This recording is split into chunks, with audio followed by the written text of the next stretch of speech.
saf qodxan leh oo warmo fiiqan ah ayaa dhulka ku dhacay waxaana isla markiiba samaysmay xanibaad aan la arki karin. Adhiga yadka ah ee soo ordayay ayaa halis dareemay wayna argagaxeen oo u leexdeen inay baxsadaan iyagoo aan ogeyn in ay dhinacooda ku hortaal buur jaran ah oo ka hoosaysa. Laakiin markii ay gartaan halista way ka daaheen.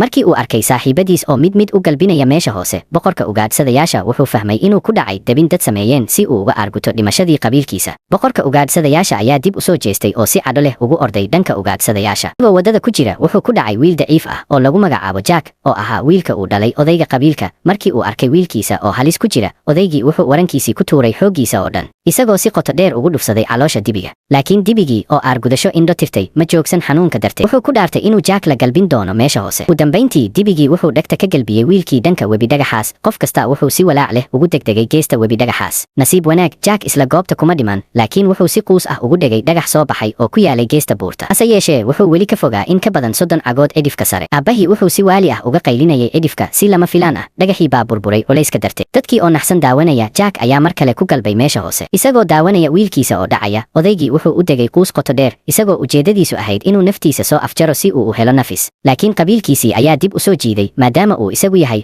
hogaamiyahooda oo uu xambaarsan yahay mas'uuliyadda qof kasta. Aabahii wuxuu ka qaylinayay edifka buurta habeenkii oo dhan, laakiin weligii ma uu maqal jawaabtii wiilkiisa. Markii runta la shaaciyey, aabahii waxaa la soo diristay murugo, waxaana lagu qasbay inuu aqbalo geerida wiilkiisa. Laakiin qadarku wuxuu Jack u muujiyey naxariis mar kale. Kuma uu dhicin meesha hoose, laakiin wuxuu ku burburay meel dhagax ah oo soo baxday. Kadib muddo aan la garanayn oo miyir la'aan ah, Gorgor ayaa ku soo degay wiilkii isagoo si xun u qaniinay bushimaha. Xanuunka daran ayaa Jack toosiyey, laakiin markii uu hoos eegay, Jack waxaa argagax geliyey wuxuu arkay. Isagoo fiirinaya daloolka hoos ka muuqda ee aan dhammaadka lahayn, Jack wuxuu isku dayi karay oo keliya inuu kor u koro. Isagoo kor u socda si lama filaan ah, cagihiisu way ka simbireen, wuxuuna isku arkay isagoo hawada sudan mar kale. Waqtigan ma jirin meel uu cagta dhigo, keliya daal iyo dhimasho ayaa sugayay. Waqtigii rajadu ay dhammaatay, duufaan xoog leh ayaa si lama filaan ah u dhacday. Roob xooggan ayaa ka soo daatay wejiga buurta.